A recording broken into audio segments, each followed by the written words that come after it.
time, I would ask Mr. Dan Carney to say a few words. Jolene, come up here. Everybody, this is Jolene DeBose.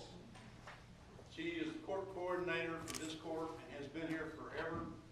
And when she was talking to me about this the other day, she very tearfully said, it's like my dad is leaving. And it is. It's very much like that. Thank you.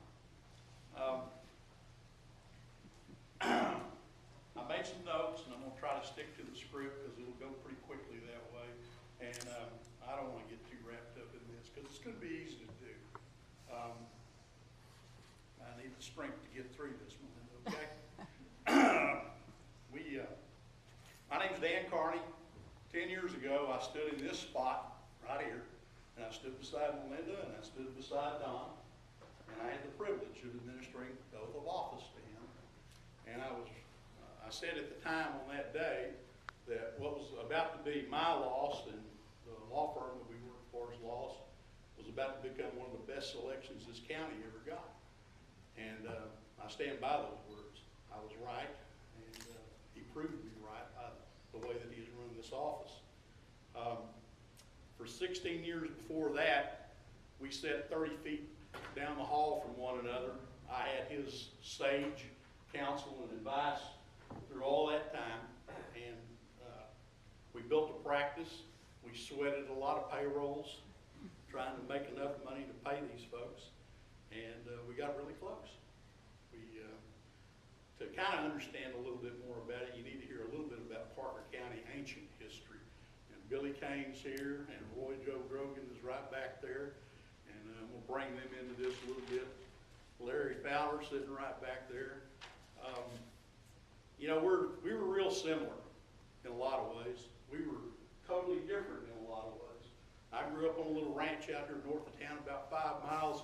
You've heard the stories 1,000 times. Walked 5 miles to school in a blowing snowstorm, uphill both ways. And, you know, that was kind of my background. Well, you got a skinny kid from South Texas, and he was skinny, I'm told, back in those days. He's down there with a machete chopping out the oil and gas pipelines through those mesquite groves and trying to clear the pipeline to be able to put those lines through down there. We didn't have any silver spoons. We didn't, you know, it was just blisters and sunburn. That was our background. That's where we came from. But then somebody made a mistake, and they let both of us into law school. And so we didn't know each other at the time, but we both got in, and we somehow made it through, and we got our law license. I got fortunate. I got to come back here to my hometown at the time. I went to work with probably the most driven, relentless lawyer I've ever known in my life. Smith, stand up, stick your hand up back there. Max Smith. I've never worked with anybody more driven than that guy is. But it was a crazy time. Sheriff Kane, he was in here busting his tail. Parker County was known as the drug meth capital of North Texas. Am I right? You were out there busting your tail. It was a time of chaos, and Mac and I we weren't polished lawyers. We were kind of like the bull in the china closet approach. We really weren't.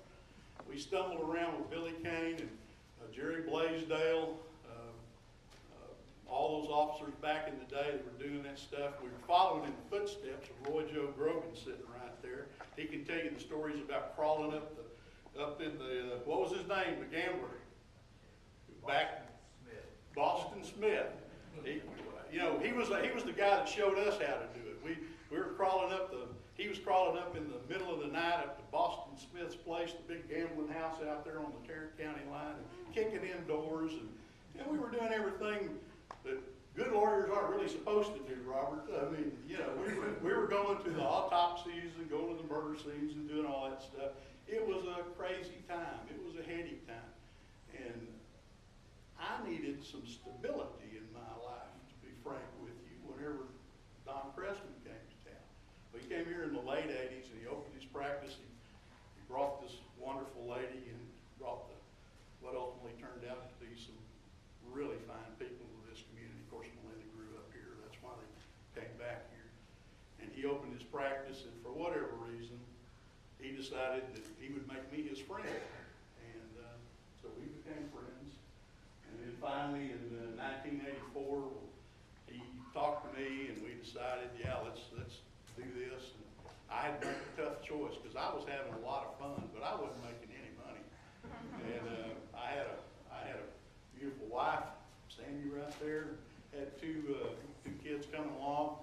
I needed to open a practice, and he asked me. And so Tom Vick and Gabe Vick and I, we got together and we started that firm.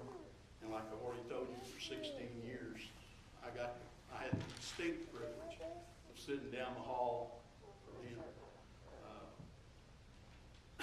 He brought to me a lot of things. Whenever he came, he was like a rock, and he has always been like a rock to Melinda and to his family. Weatherford City, he served for 30 years. You've read it all, Weatherford City Council, the Municipal Utilities Board, the Weatherford Board of Trustees, Weatherford College, all the accolades, all the things that he's done all these years. He was like a rock. He brought to me a number of things. He was a man of faith. He was a man of deep, real faith. And he made me a better person. He was a family man. And you can ask anybody in this room that knows him, first and foremost, he is a family man.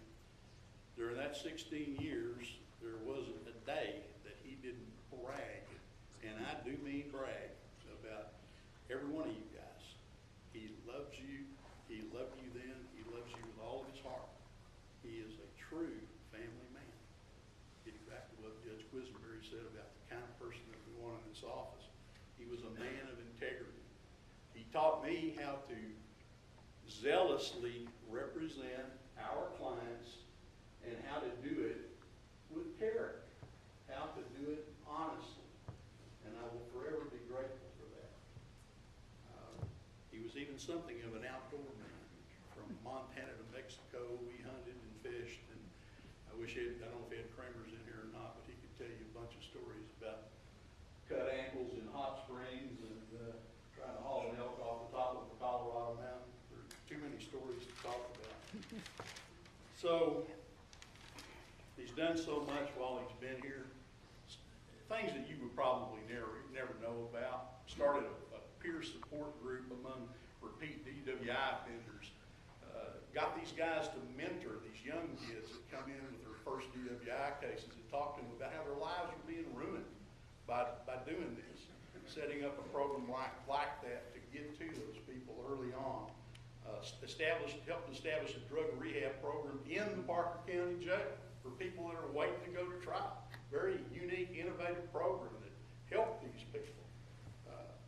Started an administrative review process where people that were screwing up, and look, there's a lot of foul-ups, aren't there, Terry? There's a lot of foul-ups out there. And he understood that they are screw-ups and they're gonna mess up. And you can put them in jail for a week or a month and maybe get their attention. Maybe you can turn their life around. Not everybody has to go to prison whenever they screw up. He's the kind of man that you would want sitting on the bench if it was your family member, your loved one that was being judged.